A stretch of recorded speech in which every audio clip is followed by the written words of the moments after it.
everybody, it's Thursday here at Craftiness, and I'm going to be jelly printing as usual on my Thursday morning, and I have a bee in my bonnet. I'm gonna create something. I'm just gonna work on one piece of paper today, and I'm going to try and get both sides jelly printed. No, one side jelly printed. Anyway, I'll show you. I'm just gonna do it. Okay. Oh, let's. It's the usual. Trying to get this set up so you can see what I'm doing. All right. So what I'm going to work on today. This is my 8x10 jelly printing plate. I've been working on it recently, and I'm going to work on a piece of 11 by 17 piece of paper. It's a tabloid size, and I have the kind of printer that allows me to copy and print on this page. So once I'm done with it, my thought is I will photocopy it. But I need to start. One thing I'm going to do is turn on the light so that we don't have that shadow. Let's see if that works. Sort of. Okay. So I'm going to start by just actually I'm going to try to pick up some of this grungy stuff from the last time I printed. And just start with that. I'm not going to worry about trying to create a pattern. Hope you can hear me okay. I discovered that the mic I was using was creating a lot of interference, and actually loud, ugly interference, and so I am not using it right now. Because I'm tiling, which means I'm trying to cover the whole page, I'm going to use my deli paper so I can rub it down without getting paint on my hands. Let's see what, ooh, you hear that noise of it pulling up that paint? Always got a good adhesion. It's worth noting that this is a 70-pound text weight paper, which is one of my favorites to use in general, but not normally for jelly printing, because jelly printing is, you sometimes need something a little sturdier. So I put down the yellow, and hopefully you can see how much grunge there was on that page. I mean, I'm already happy I could, just use this, to be honest. I love that. You can see the ghost print that's on there and everything from last time. But okay, so let's keep going. Let's just jump into it and taking off my jacket so I don't get my shirt in my paint. All right, here we go. Let me see. I'm gonna add this turquoise color. So far I've used my basics. These are just more translucent. This is a Paper Art de Fresco, which is more of an opaque. You can see it actually says opaque. They do that nice thing that Goldens do, which is actually put a little indicator on their on the bottle of how opaque it is, which is really nice. And let's see.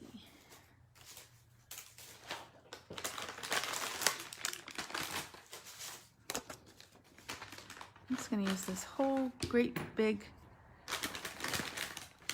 stencil, and I'm going to use a baby wipe. This is one of my favorite techniques to remove.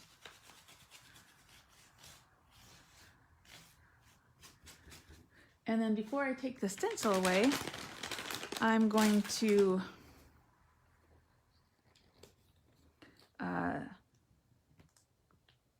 put down another color on top.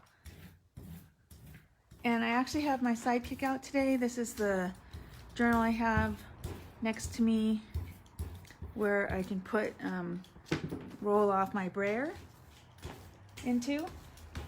But also, I've got a lot of paint now on this, the stencil, so it can be a place where I can put down the stencil and roll off some of that paint onto another surface so that it's not wasted. You can see a little bit of an impression there. So now I have this, kind of intense, and there's two things I could do. I'm going to do them both. The one is I'm just going to take the quickest pull of it just like that. You can see that I just pulled off a lot of that initial paint that's there. But then now I'm going to throw down a third color paint and see if I can't get, and this is, so I used this color earlier, and now this is a Deco Art yellow. I want to see if there's something different that happens with this color. Knock that off. And now I'm just trying to lightly pick up the imagery that I have. Trying not to mess with it too much.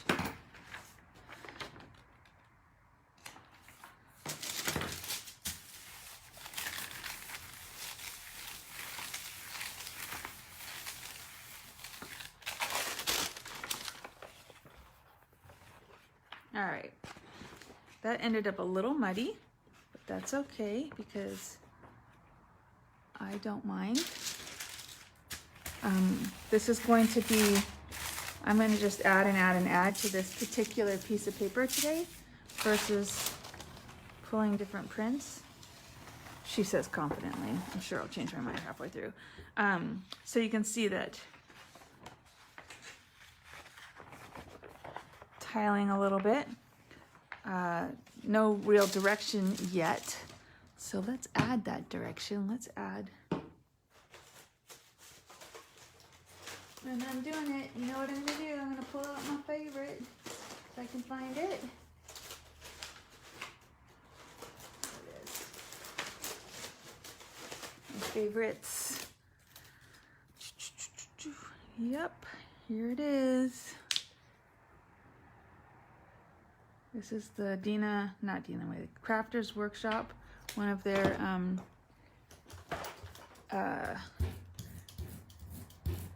their stencils, and I have been loving it recently, so it's probably going to look a little familiar. Now I put it down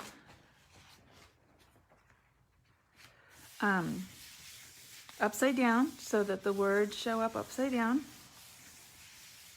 Now, like I said, this is very light paper, so it's already ripped a little bit because I'm not really being careful enough. So there's a little veil of imagery over that. I am going to add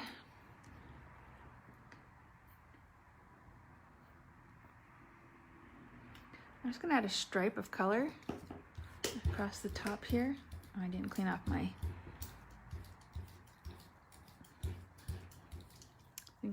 brayer. It's okay.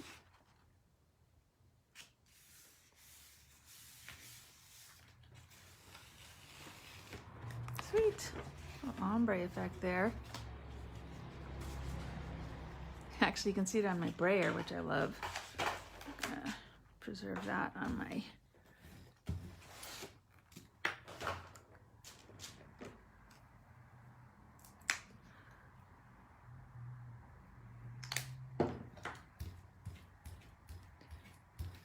So right now what I'm doing is I'm looking at my piece of paper, my 17 by 11 piece of paper, and I'm just seeing where there are spots that are empty and filling them in with color. This is a little bit of a down and dirty, quick fix in terms of trying to get color on lots of layers. But you know what's happening is I'm getting that interplay between the layers that I love so much. So, you know, just in my general work, when I do my art journaling, I love the moments that you can see multiple layers in one spot. And so I'm just filling in blocks right now, but you can see it's already doing what I want it to do, which is to integrate and create depth, which I love. Love it, love it, love it. Right now I'm just trying to create veils of color for spots on my paper that don't have color yet. So I'm just filling in gaps.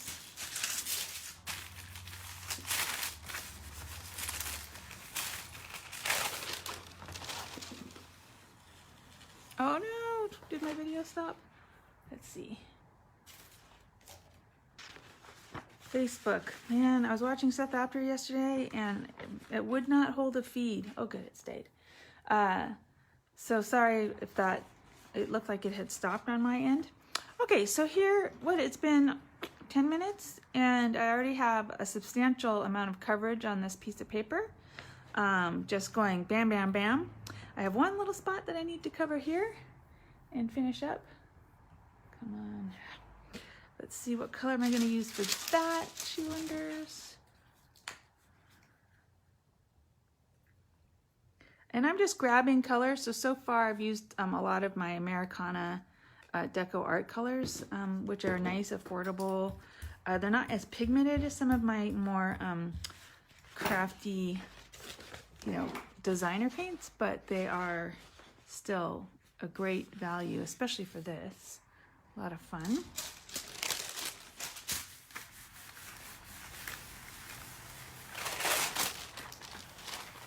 Okay, so one thing about the colors being a little transparent is that I'm getting that layering effect that I like so much. So now I have full coverage on my piece of paper, completely covered with jelly printing.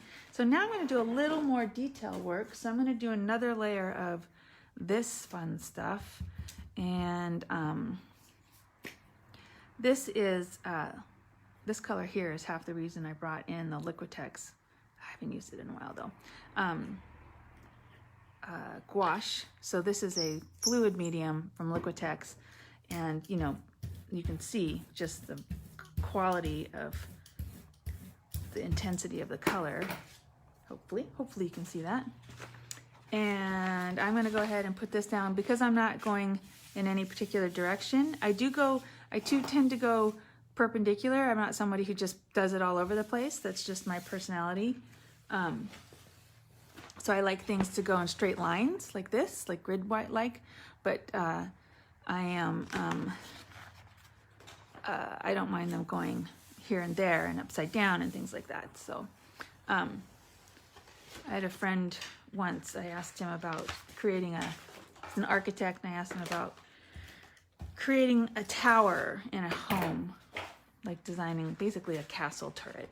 And he got a little snippy and was like, I am a right angle architect. And I was like, one, I didn't know that was a thing. And two, that make me a right angle crafter. Maybe that's what I am. I'm a right angle crafter. So I'm just leaning into this imagery a little bit, adding this red. You can see it's not quite as intense as some of the designer ones I use.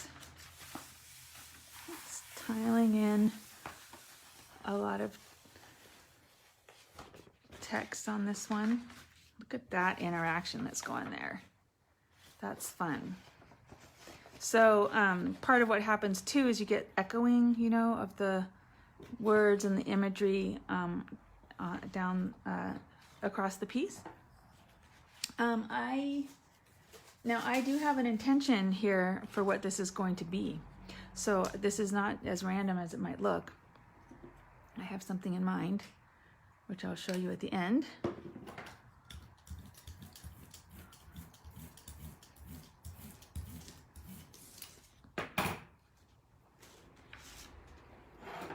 And I am thinking about where I'm putting these things. I'm not just being random about it. I am thinking, I want some yellow there, or I want this band of imagery here. Yeah, look at that. Sun. I have a little bit left over, so I'm going to see if I can pick it up here.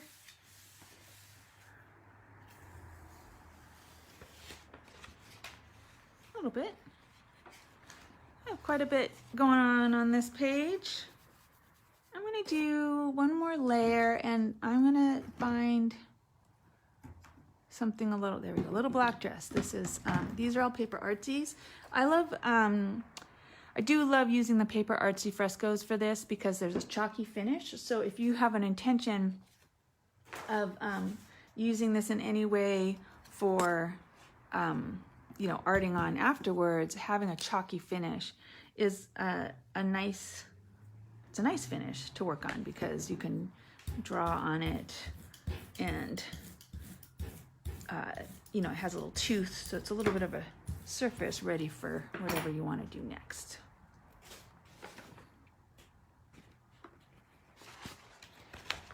just going to be a little eclectic with where I pick this up and where it goes.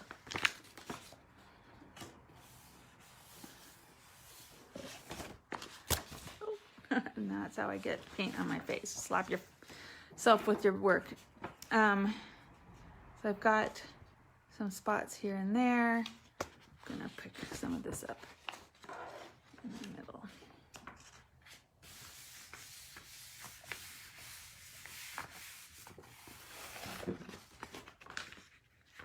All right. Okay. I am going to set this aside for a second, and I'm going to hit this with a heat gun so that it dries.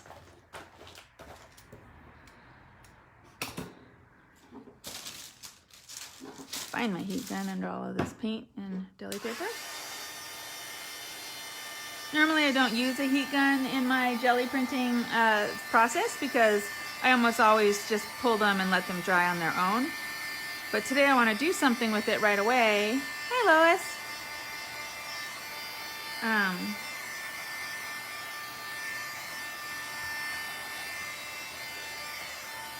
And so I want it to be dry. It's pretty dry already. All right, so what are you going to do with it, Angharad? That's a good question. I'm going to fold it hot dog to start with, like this.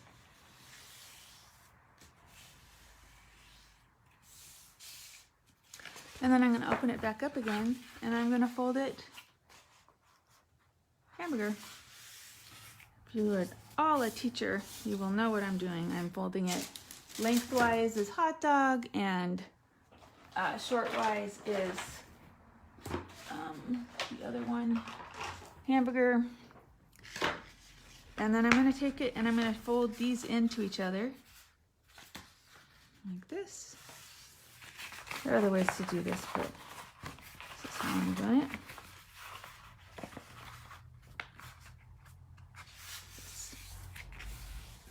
Okay. So what I've given myself is a guideline here, and I'm going to go ahead, and this one I'm going to cut all the way. I'm going to find my glasses first before I do this because I don't want to.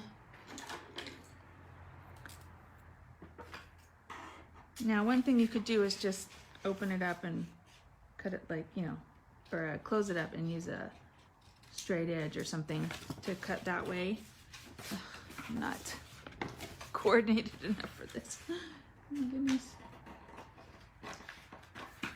And I'm going to cut all the way up. Now, I don't have to cut all the way up. I could have just cut the middle portions, but now I have a book format that works like this.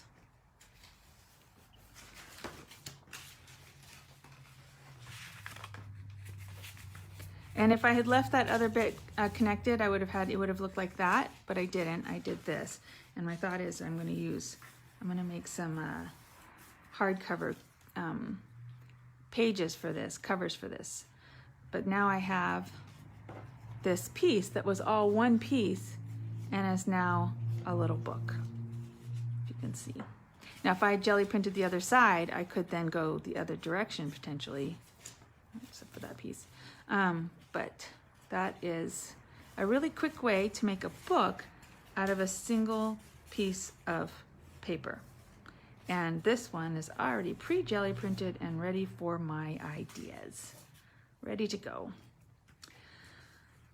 So for some of you who are wondering what to do with your jelly printing, what's another step that you can take, this is an idea. Now, one thing you can do too is, because it's all one sheet of paper, you can open it up, photocopy it, reproduce it, and create a zine. A zine is a art magazine, hand-printed art magazine.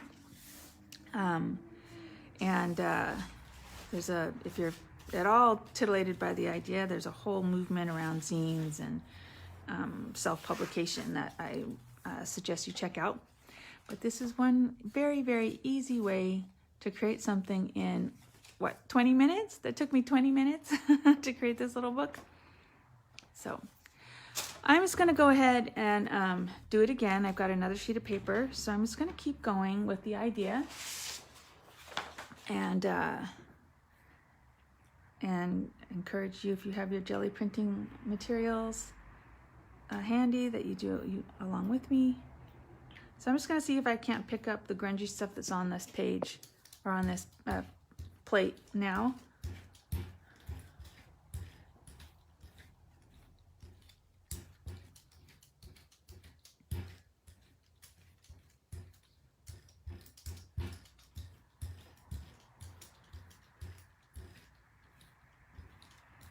Thin layer of paint. You can see some of the imagery is already there. I'm just going to go ahead this time and just pick this whole page up.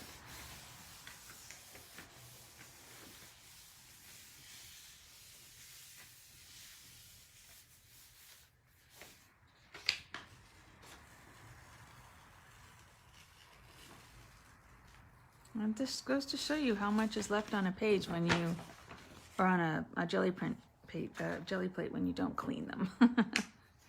When you don't clean them.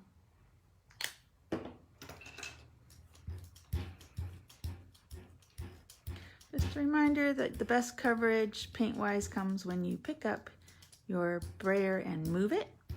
Otherwise, you're just going to brayer the same spot of color over and over again in the same spot. It's true. That's what happens.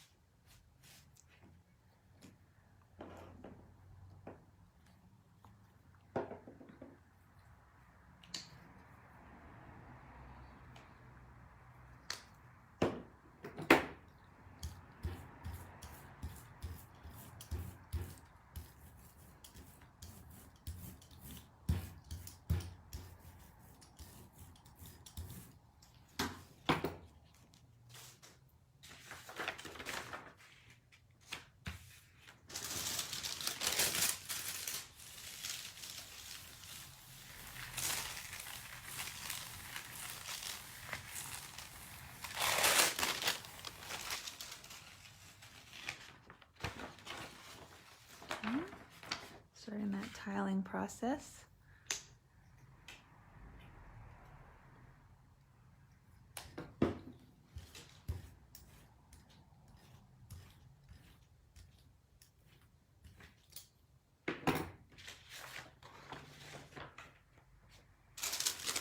This I just put down some color just to fill some blank space on my page. Pick up some ghost printing. Kind of fun.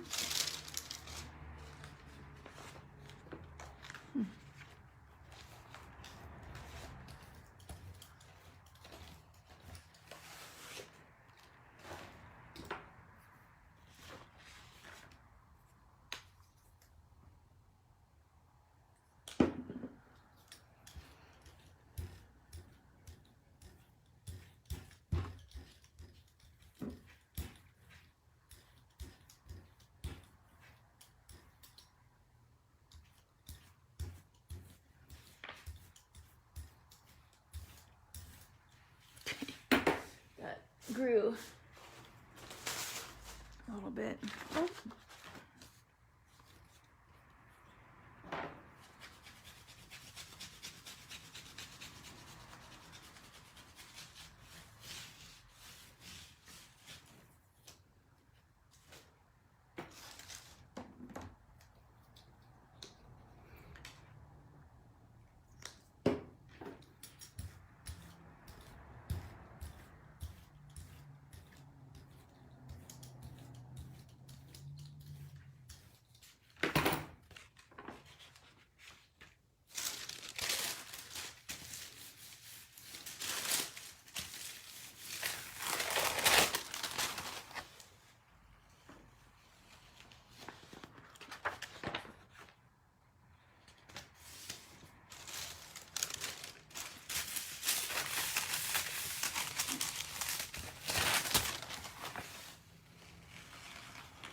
Okay, so the goal here is just to cover the whole piece of paper.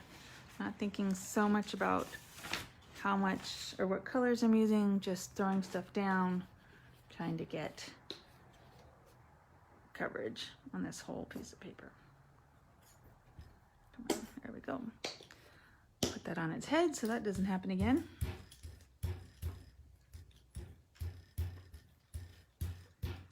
This is a transparent, very transparent yellow, as you can see.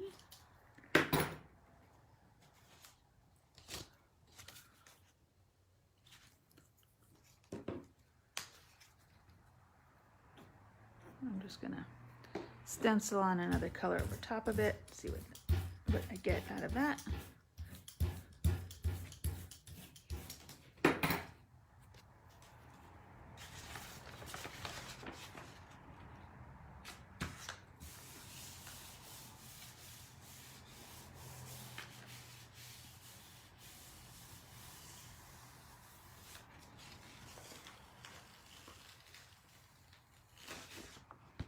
Alright, so pretty well covered the whole page. So now I'm going to try to be a little more particular about putting some stuff down. This one I'm going to go just add a band of color to this spot right here. It's a little empty.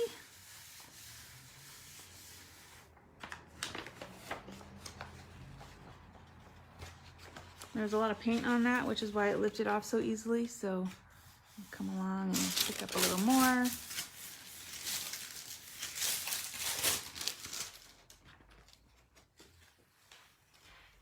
There.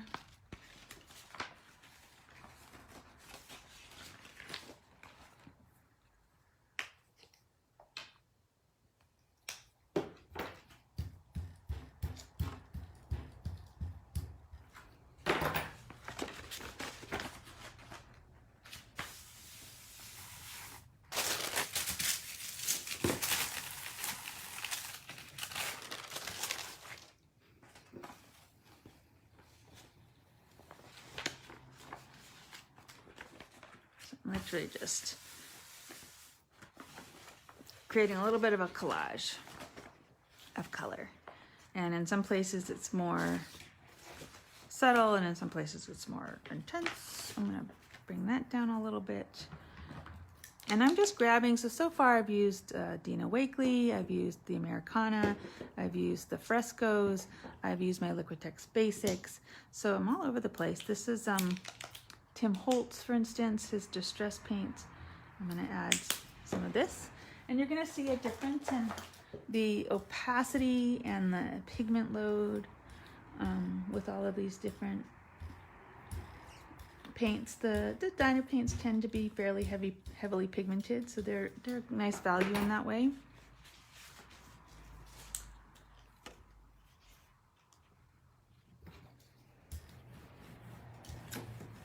I'm actually just using the stencil at this point to pick up paint on that one. And I'm just using this to dull down a kind of schizophrenic part of the page. So now that's a little more subtle, which I like.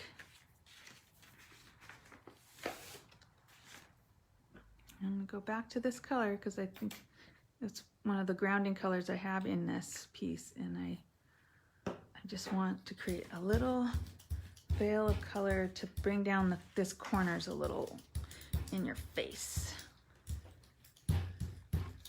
So I'm just gonna pick this color up with that corner and see if I can't bring that down a little bit.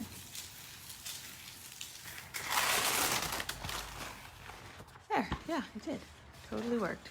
Still see the original layer, but now there's a veil of color that sort of coalesces the whole piece. All right, and here it comes.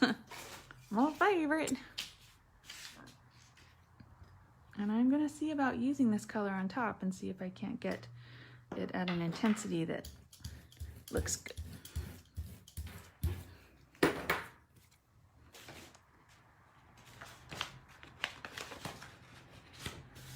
At this point, I'm just going to start adding text using this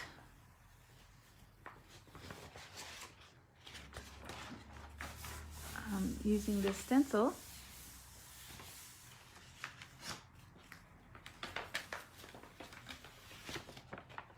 Yeah, got a little bit of an impression there. Not as bright as I wanted.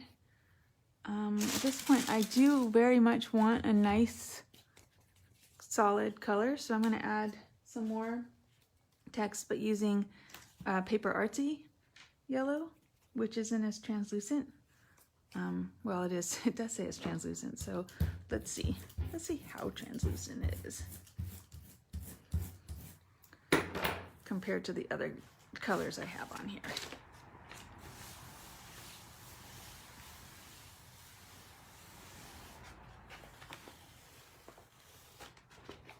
Ah, yeah, that's what I like.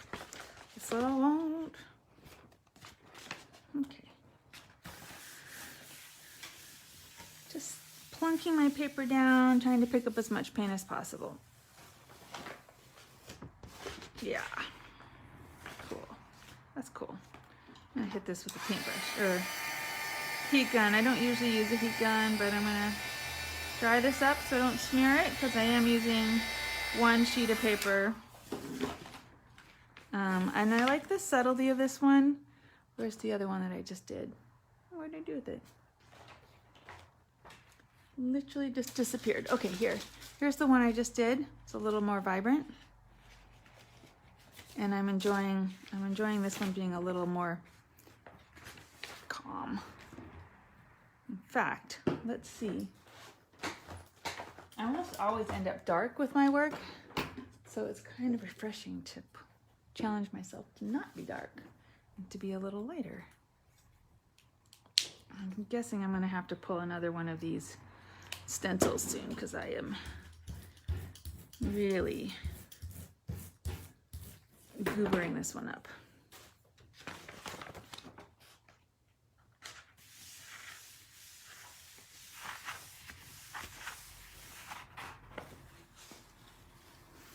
Yep, that's cool. So one thing to do is, when you have a lot of text layering into each other, is to turn it so that you get, you know, words, letters expressing themselves in lots of different directions. And look, the paint was wet, so it actually reprinted back onto my page.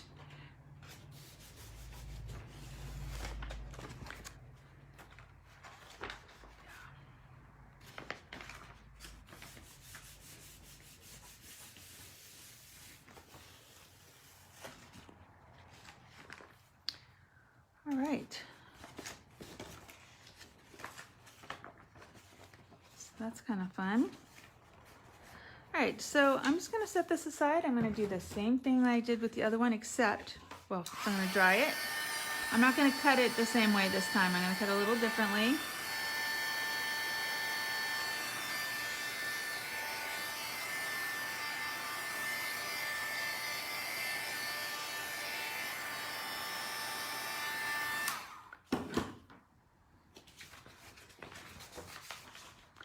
Still going to start by folding it in half.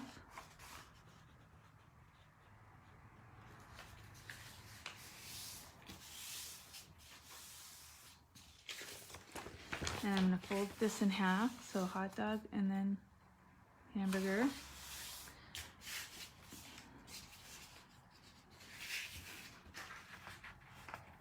Can you tell I'm a professional? All right, and then I'm just going to fold it another time this direction. Should do it this way so I can make sure that the edges line up.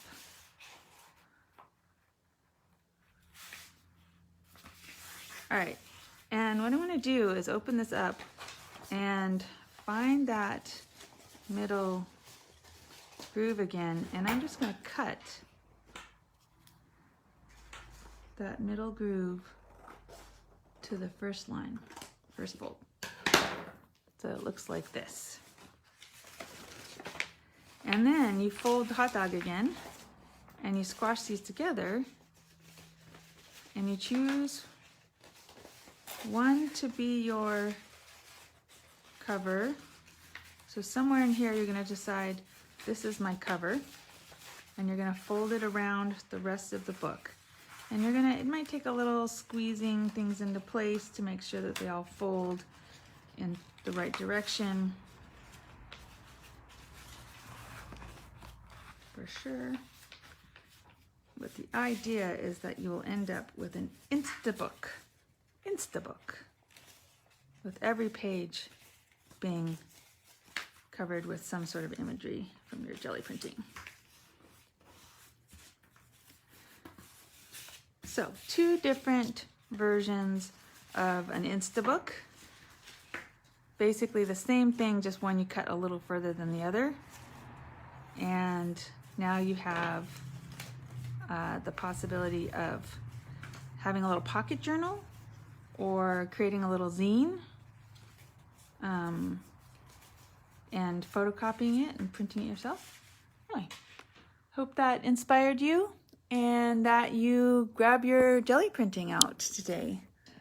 I enjoyed it. I mean, I put 2 little books in 37 minutes. So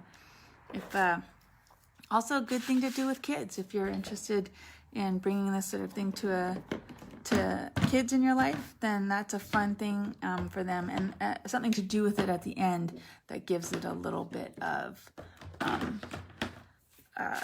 a little weight, gives it a little purpose. All right, thanks everybody. I will see you later. Bye.